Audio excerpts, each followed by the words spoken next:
Hello, my dear Group 1 aspirants. Welcome to Masters Online.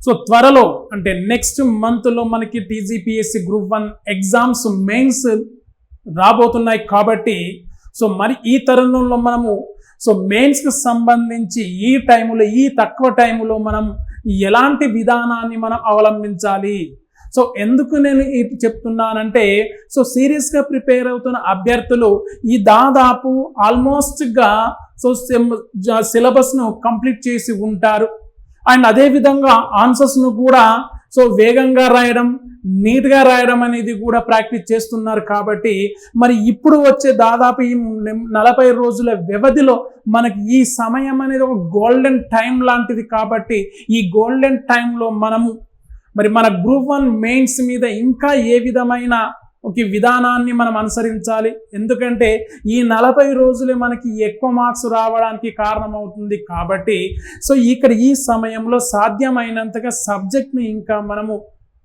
పర్ఫెక్ట్గా మనం నేర్చుకోవాలి అండ్ పర్ఫెక్ట్గా ఆన్సర్ రాయడం నేర్చుకోవాలి ఓకేనా నెక్స్ట్ సబ్జెక్ట్ను మనము పూర్తిగా గ్రిప్లోకి తెచ్చుకోవడానికి ప్రయత్నిస్తున్నాం మరి ఇప్పుడు ఈ సమయంలో ఏమేమి మనము విధానాలు అంటే మెథడ్స్ అవలంబించాలి వేటిని మనం అవలంబించకూడదు అనేది మనం ఈ వీడియోలో మనం చూద్దాం అదేవిధంగా జాగ్రఫీలో ఇక ఆన్సర్స్ రాసే విధానం ఇప్పుడు ఈ టైంలో మనం ఏ విధంగా స్పీడప్ చేయాలనే దాని గురించి మనం డిస్కస్ చేద్దాం అంతకంటే ముందు మాస్టర్స్ ఆన్లైన్ ఛానల్ని సబ్స్క్రైబ్ చేయండి షేర్ చేయండి లైక్ చేయండి మాస్టర్స్ ఆన్లైన్ యాప్లో గ్రూప్ 1కి సంబంధించి టీజీపీఎస్సీ గ్రూప్ 1కి సంబంధించి ఇటీవల ఈనాడు అండ్ యోజన లాంటి మ్యాగజైన్ ఈనాడు పేపర్లో వచ్చిన కొన్ని ఎడిటోరియల్ కాలమ్స్ అంటే జనరల్ యాజ్ పర్ సిలబస్ మన సిలబస్లో ఏం మెన్షన్ చేశారో వాటికి అలాంటి వాటిని కొన్ని సేకరించి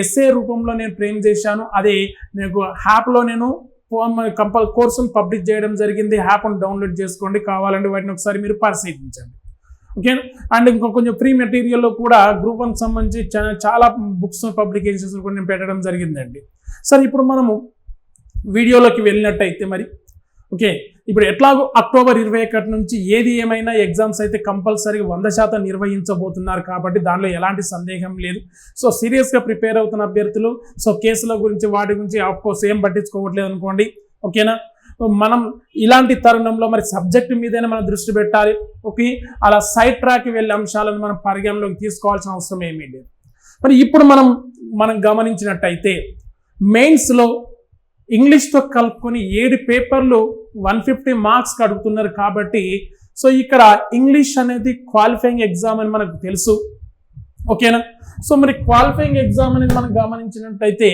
మనకు అంటే ఆ రిజర్వేషన్ బట్టి కంపల్సరీ ఇంగ్లీష్లో పాస్ అవ్వాలి ఇంగ్లీష్లో మనం క్వాలిఫై అవుతేనే మిగతా పేపర్స్ అనేది కరెక్షన్ చేయబడతాయి మనం సర్వీస్లోకి వెళ్ళడానికి మనకు అవకాశం ఉంటుంది 10th స్టాండర్డ్లో కంపల్సరీ డైలీ ఒక 2 అవర్స్ ఇంగ్లీష్ మీద కేటాయించండి డైలీ ఒక 3 అవర్స్ అనేది డాటా ఇంటర్ప్రిటేషన్ లేదా దత్తాంశ విశ్లేషణ మీద మనం దృష్టి పెట్టాలి రీజనింగ్ టాపిక్ కాబట్టి ఎందుకంటే ఎక్కువ స్కోరింగ్ మనకు అయ్యే అవకాశం ఉంటుంది ఎక్కువ మార్క్స్ రావడానికి అవకాశం ఉంటుంది కాబట్టి డాటా ఇంటర్ప్రిటేషన్ 50 మార్క్స్ పేపర్ అనేది మోస్ట్ ఇంపార్టెంట్ 40 పైగా మార్కులు మనం స్కోర్ చేయొచ్చు దానివల్ల మనము సర్వీస్లో టాప్ మెరిట్లోకి వెళ్ళడానికి అవకాశం ఉంటుంది కాబట్టి అట్లా ఇంగ్లీష్ అండ్ వాటిని ఈ మిగతా మెయిన్ సబ్జెక్టులతో కలుపుతూ సైమల్టేనియస్గా మనం ప్రిపేర్ అవ్వాల్సిన సమయం ఇది రివిజన్ చేయాల్సిన సమయం ప్రిపరేషన్ కాదు రివిజన్ అంటున్నాను ఇక్కడ మరి ఇక్కడ మిగతా మీకు డాటా ఇంటర్ప్రిటేషన్ మినహాయిస్తే మిగతా సబ్జెక్టుల పరిస్థితి ఎలా ఉంది మరి సీరియస్గా ప్రిపేర్ అవుతున్న అభ్యర్థులు ఒకసారి రిక్యాప్చులేషన్ లేదా పునరాలోచించుకోవాల్సిన సమయం ఇది ఏ సబ్జెక్ట్లో నాకు ఎక్కువ గ్రిప్ ఉంది ఏ సబ్జెక్ట్లో నాకు కొంచెం ఇక్కడ బలహీనత ఉంది లేదా సబ్జెక్ట్ నాకు ఆన్సర్ రూపంలో రాయడం లేదు అనేది మనం ఒకసారి అభ్యర్థుల మనం రివైజ్ చేసుకోగలిగితే బలహీనంగా ఉన్న అంశాల మీద మనము పూర్తిగా కమాండ్ తెచ్చుకోవడం అవకాశం ఉంటుంది ఎందుకంటే 150 మార్క్స్ పేపర్లో ఫర్ ఎగ్జాంపుల్ మనం గమనించినైతే పేపర్ 2 మనం తీసుకున్నట్టయితే పేపర్ 2లో నేను చెప్పేది ఒక ఎగ్జాంపుల్ పేపర్ 2 మనం గమనించినట్టయితే చూడండి ఇక్కడ మనకు ఉంటుంది ఏంటంటే సాధారణంగా హిస్టరీ సొసైటీ జాగ్రఫీ ఉంటుంది సో ప్రతిదీ 50 మార్క్స్ పేపర్.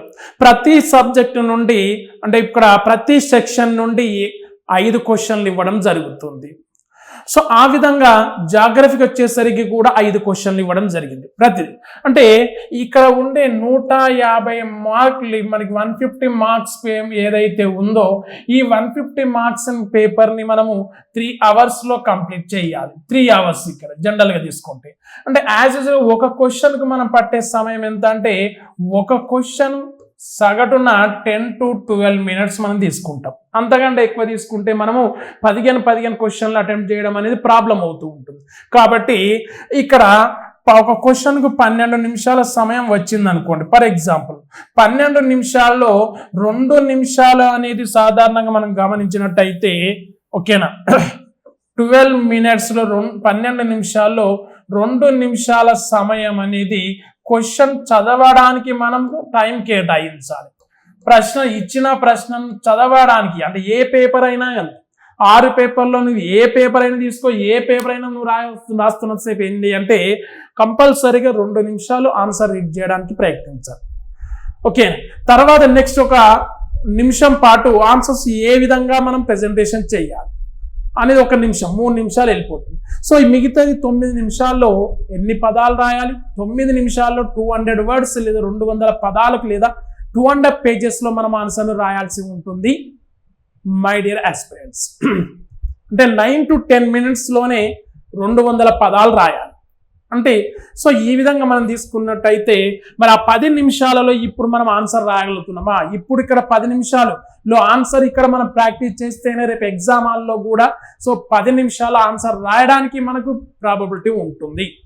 కాబట్టి ఇప్పుడు మనకి సిలబస్ అయిపోయి ఉంటుంది కాబట్టి అంటే నేను ప్రిపేర్ అయ్యే అభ్యర్థుల గురించి మాట్లాడుతున్నాను. అయిపోయి ఉంటుంది కాబట్టి మనం ఇప్పుడు ఒక్కొక్క ఆన్సర్ని ఎన్ని నిమిషాల్లో మనం రాస్తున్నాం ఓకేనా అనేది మనము కంపల్సరీ టైం ఫాలో అవ్వాల్సి ఉంటుంది. టైంను మనము సో సెట్ చేస్తూ ఒక ఆన్సర్ మనం రాయగలగాలి. ఏ విధంగా అంటే ఫర్ ఎగ్జాంపుల్ మనం తీసుకున్నట్టయితే ఇక్కడ గమనించినట్టయితే ఓకేనా ఇప్పుడు జాగ్రఫీ మనం తీసుకుందాం. జాగ్రఫీ మనం గమనించినట్టయితే రాసే విధానం అనేది ఏ సబ్జెక్ట్కైనా సేమే కాబట్టి క్వశ్చన్స్ ఆ సబ్జెక్ట్ వేరు కానీ సో ఆ వే ఆఫ్ ప్రెజెంటేషన్ ఆ అప్రోచింగ్ అనేది సేమ్ ఉంటుంది. కాబట్టి సో ఇక్కడ మనం జాగ్రఫీని మనం తీసుకుందాం. ఇక్కడ జాగ్రఫీ అనేది ఎన్ని మార్క్స్ అడుగుతున్నాడు? 50 మార్క్స్ అడుగుతున్నాడు. ఇక్కడ 50 మార్క్స్లు అంటే జాగ్రఫీ నుండి ఎన్ని క్వశ్చన్లు వస్తున్నవి? 5 క్వశ్చన్లు వస్తున్నాయి. ఇక్కడ 5 క్వశ్చన్లు వస్తున్నాయి. ఈ 5 క్వశ్చన్లో తీసుకున్నట్టయితే ఇక్కడ 5 క్వశ్చన్లో ఇండియన్ జాగ్రఫీ ఉంది, అదే విధంగా తెలంగాణ జాగ్రఫీ ఉంది. ఇండియా నుండి ఫస్ట్ అండ్ సెకండ్ క్వశ్చన్స్ వస్తున్నాయి, తెలంగాణ నుండి third, fourth and fifth questions. Telangana geography నుండి 3 క్వశ్చన్లు వచ్చే అవకాశం ఉంటుంది, ఇండియన్ జాగ్రఫీ నుండి 2 క్వశ్చన్లు వచ్చే అవకాశం ఉంటుంది. అంటే యాజ్ పర్ సిలబస్ నేను చెప్పినట్టే ఓకేనా. సో ఆ విధంగా వచ్చిన క్రమంలో ఇక్కడ మరి మొత్తంగా ఈ జాగ్రఫీ అనేది మనం పరిగణలోకి తీసుకున్నట్టయితే అంటే సిలబస్ టీజీపీఎస్ ఇచ్చిన సిలబస్ ను మనం పరిశీలించినట్లయితే జాగ్రఫీ 2 రకాలుగా మనము చూడొచ్చు. ఒకటేమో ఫిజికల్ జాగ్రఫీ, రెండోది గమనించినట్టయితే ఎకనామికల్ జాగ్రఫీ అని చెప్తున్నాను. భౌతిక భూగోళ శాస్త్రం, ఆర్థిక భూగోళ శాస్త్రం అది ఇండియాలో తెలంగాణలో రెండిట్లో ఆ విధంగానే ఉంది ఇక్కడ. సో ఇక్కడ ఈ రెండిట్లో భౌతిక భూగోళ శాస్త్రం అండ్ ఆర్థిక భూగోళ శాస్త్రం కలిపి ఇక్కడ మనం కలిపి తీసుకున్నట్టయితే ఓవరాల్గా ఎన్ని ఒక 10 టాపిక్స్ ఉన్నాయండి. మీరు పరిశీలించండి, 10 టాపిక్స్ ఆల్రెడీ పరిశీలించి ఉంటారు. 10 టాపిక్స్ ఉన్నాయి అంటే 10 చాప్టర్లు అనుకుందాం. 10 చాప్టర్లు 5 క్వశ్చన్ల రూపంలో రాబోతున్నాయి మనకి రేపు ఎగ్జామ్లో.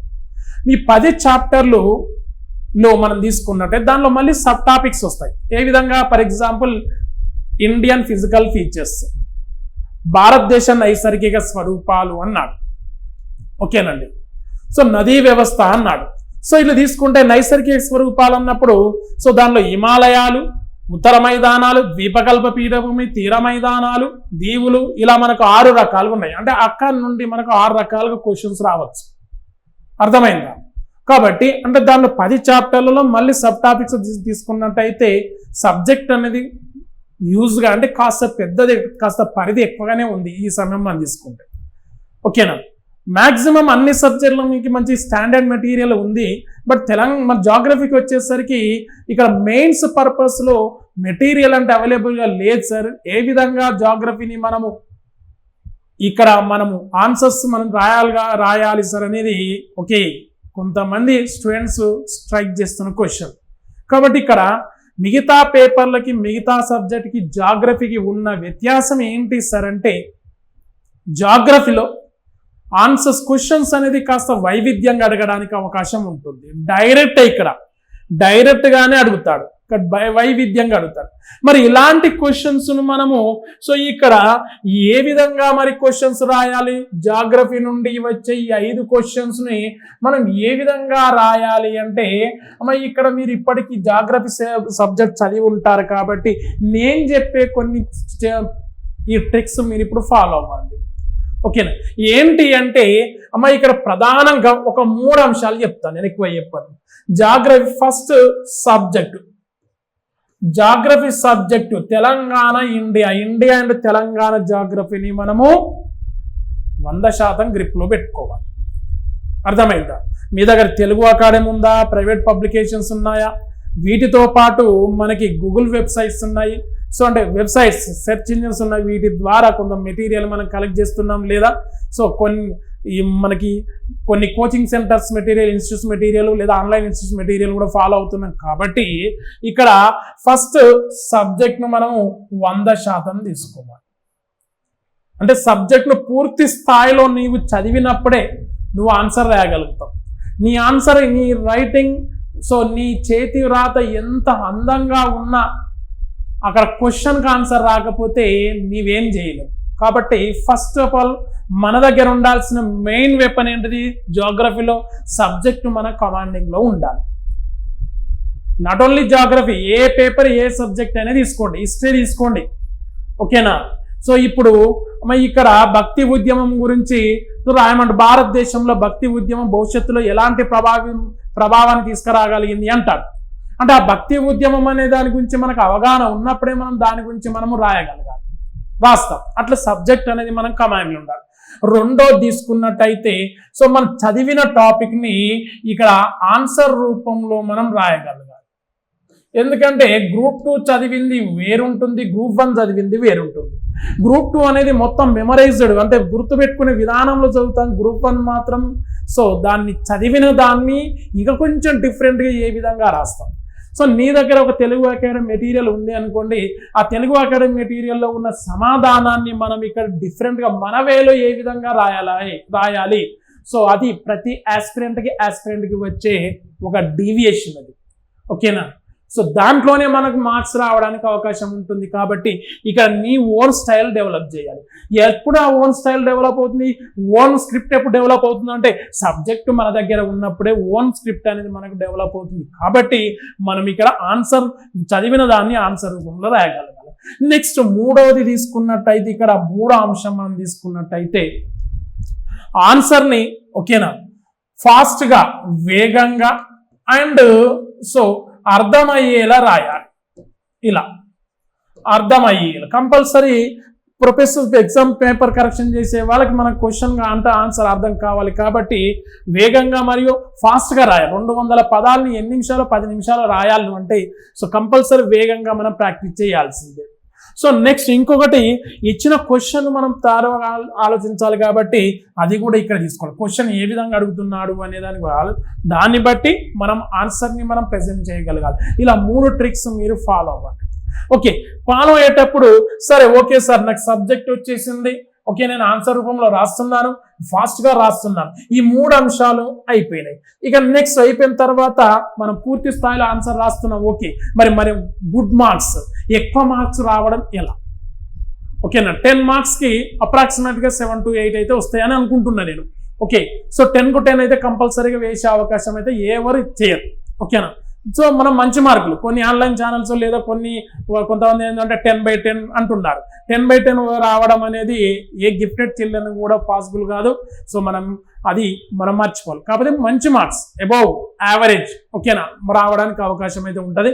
అది మన మీద డిపెండ్ అయి ఉంటుంది. కాబట్టి సరే మరి ఏం చేద్దాం మరి అప్పుడు అలాంటప్పుడు అంటే ఇప్పుడు జాగ్రఫీ మనం పరిశీలించినట్టయితే ఓకే రాసే విధానం ఎలా ఉంటుంది సార్ అంటే ఫర్ ఎగ్జాంపుల్ ఏ క్వశ్చన్ అయినా తీసుకోండి. ఆ క్వశ్చన్లో మనము ఏ విధంగా ప్రశ్నను 3 అంటే మీన్స్ క్వశ్చన్ టు ఆన్సర్ ఏదైతే ఉంటుందో ఆన్సర్ను మనం 3 రకాలుగా మనము ప్రజెంట్ చేయగలగాలి. ఏంటి 3 రకాలు అంటే ఒకటి కంపల్సరీ ప్రతి క్వశ్చన్కి పరిచయం అనేది రాయాలి. ప్రతి ఆన్సర్ రాస్తాడు పరిచయం అని రాయాలి.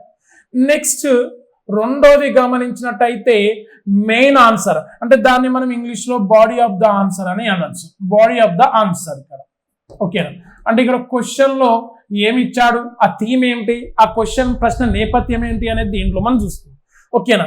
సో నెక్స్ట్ తీసుకున్నట్టయితే ఆన్సర్ రాసిన తర్వాత వే ఫార్వర్డ్గా కన్క్లూజన్ లేదా ముగింపు అనేది రాయాలి. ముగింపు ఇట్లా ఈ విధంగా 3 రకాలుగా ఆన్సర్ అయితే ఉండాలి. మ్యాక్సిమం ఉండాలండి. 15 క్వశ్చన్లు అటెంప్ట్ చేయాలి. ఆ 15 క్వశ్చన్లో మ్యాక్సిమం ఇవి మనం మెన్షన్ చేస్తున్నామంటే నీకు మంచి స్కోర్ వస్తుందని అర్థం అక్కడ ఓకేనా. సో మనము ఈ పరిచయం అనేది దాదాపుగా ఎంత అంటే ఒక 4 లైన్స్ వరకు రాయొచ్చు. 4 to 4.5 లైన్స్. ముగింపు అనేది కూడా 4 లైన్ల నుండి 4.5 గమనించండి. 4 to 4.5 లైన్స్ అంటే అప్రాక్సిమేట్గా ఒక 35 వర్డ్స్ వస్తాయి ఓకే. పరిచయంలో 30 to 35 వర్డ్స్, ముగింపులో 30 to 35 వర్డ్స్. ఇక next body of the answer తీసుకున్నట్టయితే ఇది అప్రాక్సిమేట్గా ఓకేనా గమనించినట్టయితే ఇక్కడ ఒక 70 పదాలు పోతే దీన్ని మనం తీసుకున్నట్టయితే ఇక్కడ బాడీ ఆఫ్ ద ఆన్సర్ 130 పదాలలో మనం పూర్తి చేయగలగాలి. 120 నుండి 130 పదాలలో మనం ఆన్సర్ని పూర్తి చేయాలి ఓకేనా. సో ఇక్కడ మనం ఈ విధంగా ఇలా చేసే క్రమంలో కొంతమంది అభ్యర్థులకి డౌట్ ఏమైనా ఉండుంటుంది. 200 పదాలు వాళ్ళు క్యాలిక్యులేట్ చేస్తారా అంటే అప్రాక్సిమేట్గా 200 వర్డ్స్. అప్రాక్సిమేట్గా కరెక్ట్గా 200 పదాలు ఉండాలని గ్యారంటీ లేదు కానీ 200 పదాల వరకు రాయాలి. సో రాసేటప్పుడు ఏంటిది అంటే ఫర్ ఎగ్జాంపుల్ ఏంటి అంటే సో ఈ 200 పదాలను మనం 2.5 పేజీలో మనం రాయగలగాలి.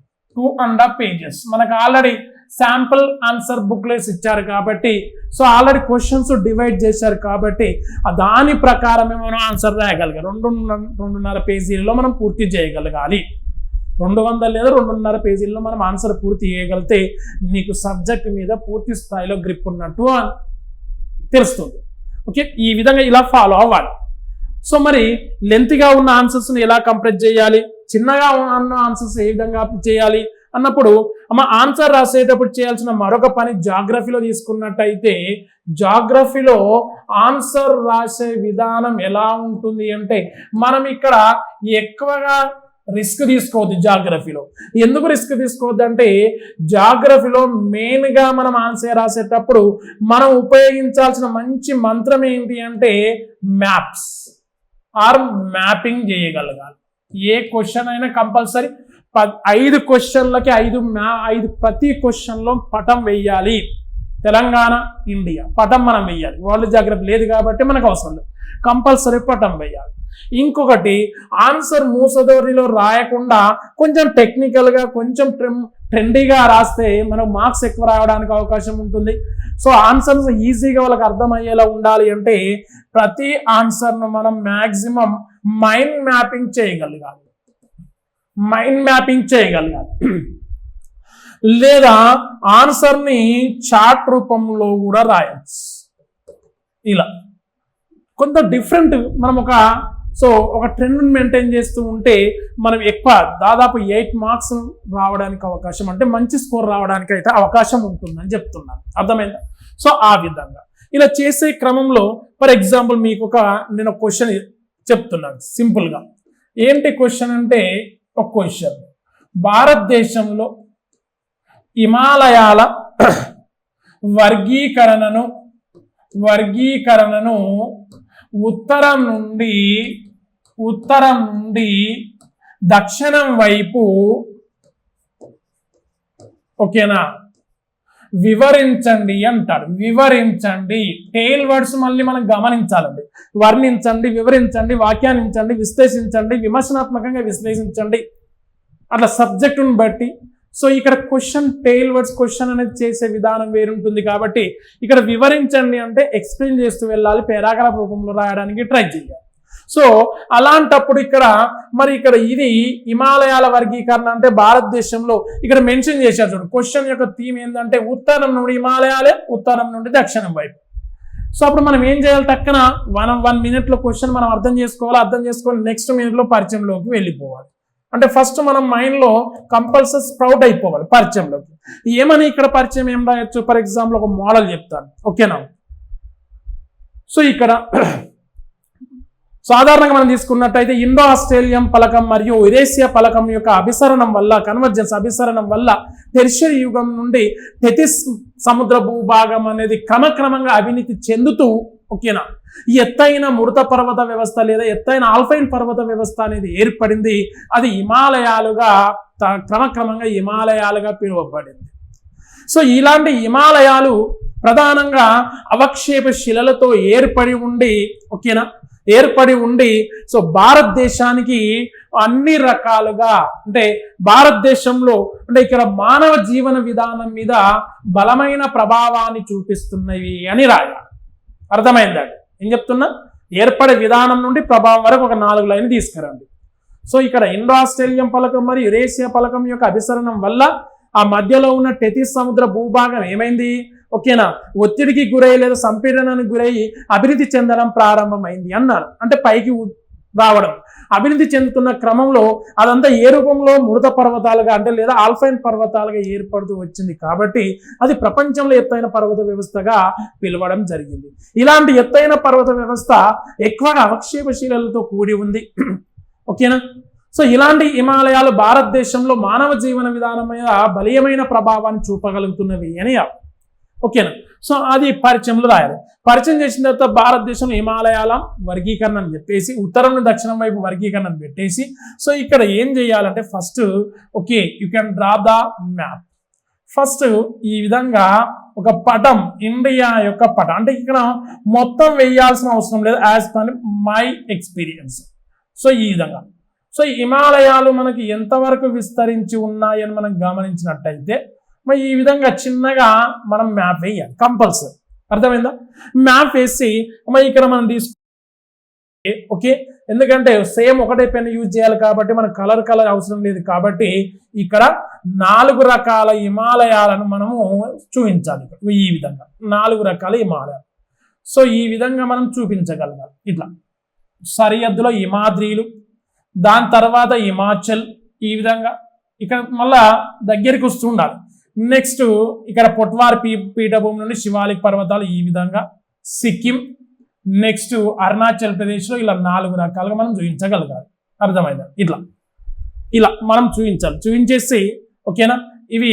సో అప్పుడు మనం ఎందుకంటే హిమాలయాల వర్గీకరణ ఉత్తరం నుండి దక్షిణం అన్నప్పుడు కాబట్టి ఏంటి ఫస్ట్ ట్రాన్స్ హిమాలయాలు, రెండవది తీసుకున్నట్టయితే హిమాద్రి హిమాలయాలు, మూడోది తీసుకున్నట్టయితే ఓకేనా సో హిమాచల్ హిమాలయాలు, నాలుగోది తీసుకున్నట్టయితే శివాలిక్. ఇలా 4 రకాలుగా రాయాలి. హిమాలయాల ఉత్తరం నుండి దక్షిణం వైపు వర్గీకరించినట్టయితే 4 రకాలుగా హిమాలయాలు ఆవిర్భవించాయని చెప్పేసి ట్రాన్స్ హిమాలయాలు, హిమాద్రి హిమాలయాలు, హిమాచల్, శివాలిక్ 4 రకాలుగా రాసి మళ్ళీ ట్రాన్స్ హిమాలయాలు సైడ్ ఎడిట్ పెట్టి ఓకేనా అంటే ఏ విధంగా ట్రాన్స్ హిమాలయాలను పెట్టేసి మనం సైడ్ ఎడిటింగ్ పెట్టాం. సో ఇది మార్జిన్ అండి, ఇలా ఉంది ఓకేనా. సో ఇక్కడ పెట్టాం, ఇక్కడ పెడితేనే ఇక్కడ నుంచి స్టార్ట్ చేయాలి, మార్జిన్ నుండి స్టార్ట్ చేయాలి. సో ఈ హెడ్డింగ్ ఇక్కడ పెట్టినా కానీ ఇక్కడ నుండి స్టార్ట్ చేయాలి, కానీ మార్జిన్ నుండే కంపల్సరీ మనం స్టార్ట్ చేయాలి. ఇది పారాగ్రాఫ్. సో ట్రాన్స్ హిమాలయాలు ఏ విధంగా ఉద్భవించాయి. సో ఇక్కడ అగ్నిశిలలు ఎక్కువగా ఉంటాయి, తర్వాత ఇక్కడ ఉన్న ముఖ్యమైన పర్వత శ్రేణులు, శిఖరాలు, ఇలా జస్ట్ ప్రతిదీ ఒకటి 3 to 4 లైన్స్లోనే కంప్లీట్ చేయాలి. ఎందుకంటే 4 రకాలు, 4 ప్రతిదానికి 4 లైన్లు రాసామనుకో 16 లైన్లు. అక్కడ మనకు ఆల్రెడీ ఓకేనా సో మనకు ఉన్నాయి కాబట్టి 4 నుండి 5 లైన్లు అట్లీస్ట్. ఎందుకు మ్యాప్ ఉన్నది అదొక కొంత పేజీ. సో ఈ విధంగా 200 pages మనం కంప్లీట్గా ప్రెజెంటేషన్ చేయగలగాలి. కొంచెం డిఫరెంట్గానే మనం మెయింటైన్ చేయాలి. సో హిమాద్రి పర్వతాలు ఎత్తైన పర్వత శిఖరాలకు ప్రసిద్ధి అన్నప్పుడు, ఎత్తైన పర్వత శిఖరాలు అన్నప్పుడు కొంత నేపాల్ మనకి ఉన్నది, ఇండియాలో ఉన్న ఒక 3-4 శిఖరాలు తీసుకోవాలి. ఎవరెస్ట్, నంగా పర్వత్, నామ్చాప్ ఇలా తీసుకోవాలి.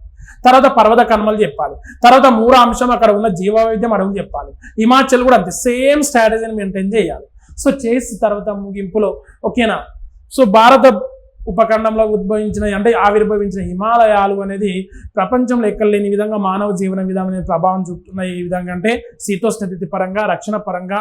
సో ఈ విధంగా మనం చూస్తూ ఇలాంటి హిమాలయాలు సో ఇటీవల కాలంలో పర్యావరణ కాలుష్యం వల్ల క్రమక్రమంగా తమ ఉనికిని కోల్పోయే ప్రమాదంలో ఉన్నాయి. కాబట్టి వాటిని కాపాడాల్సిన బాధ్యత సో ప్రభుత్వాల మీద, ప్రజల మీద ఎంతైనా ఉంది అంటూ మనం ముగించాలి. సో ఈ విధంగా మనం ఆన్సర్ రాయాలి. కాబట్టి సో జాగ్రఫీలో పటం చాలా important. Mind mapping and charts దేంట్లోనైనా ఇంపార్టెంట్, అర్థమైందండి. సో ఆ విధంగా మీరు జాగ్రఫీలో ఆన్సర్ రాసే విధానాన్ని ఒక స్టైల్ మెయింటైన్ చేయాలి. ఎగ్జామ్ హాల్లో మన మైండ్ పాదరసం లాగానే మూవ్ అవుతూ ఉండాలండి, అర్థమైందా. ఎక్కడ కూడా స్ట్రక్ అవ్వదు. ఒక్క దగ్గర స్ట్రక్ ఉందంటే ఒక 2 నిమిషాలు లేట్ అవుతుందంటే 2 నిమిషాలు లాస్ట్ క్వశ్చన్ సో మింగేస్తుంది దగ్గర 10 నిమిషాలు పోద్ది దగ్గర. కాబట్టి సో గ్రూప్ 1 మనకు సర్వీస్ రావాలి అంటే మనం చేయాల్సిన పని ఏంది, 3 అంశాలు చూడండి. సబ్జెక్ట్ గ్రిప్లోకి రావడం అంటే సబ్జెక్ట్ను పూర్తి స్థాయిలో మనము విశ్లేషణ చేయడం, చదవడం. రెండవది పర్ఫెక్ట్గా ఆన్సర్ రూపంలో రాయడం. మూడవది ఇన్ టైంలో 15 క్వశ్చన్లకి ఆన్సర్ రాయడం. ఈ 3 మూల సూత్రాలు మీరు గుర్తుపెట్టుకోండి, మీకు సర్వీస్ వచ్చినట్టే అని చెప్తున్నాను. అర్థమైందా? ఓకే. ఇక నెక్స్ట్ వీడియోలో కంపల్సరీ జాగ్రఫీ నుండి కొన్ని క్వశ్చన్స్, మోడల్ క్వశ్చన్స్ నేను ఎక్స్ప్లెయిన్ చేస్తాను. సో ఈ ప్రధానంగా మాస్టర్స్ యాప్లో ఉంటాయి, ఓకేనా. కాబట్టి స్టూడెంట్స్ ఇంట్రెస్ట్ ఉన్న వాళ్ళు ఈ మోడల్ టాప్ ఒక 50 క్వశ్చన్స్ నేను ప్రెజెంటేషన్ చేద్దాం అనుకుంటున్నాను యాప్లో ఈ టైంలో. ఆ 50 క్వశ్చన్స్ అంటే ఈ 5 టాపిక్లో ప్రతి టాపిక్ నుండి ఒక 15 క్వశ్చన్, అక్కడ టాప్ 50 క్వశ్చన్స్ నేను యాప్లో ఎక్స్ప్లెయిన్ చేస్తాను. సో ఆ తర్వాత సో ఆల్మోస్ట్ రేపటి నుండి స్టార్ట్ అవుతుంది. ఇంట్రెస్ట్ ఉన్న వాళ్ళు యాప్ను డౌన్లోడ్ చేయండి. స్వల్పంగా కొద్ది మొత్తంలోనే ప్రైస్ పెడతాం, ఓకేనా. Right, okay. Thank you very much.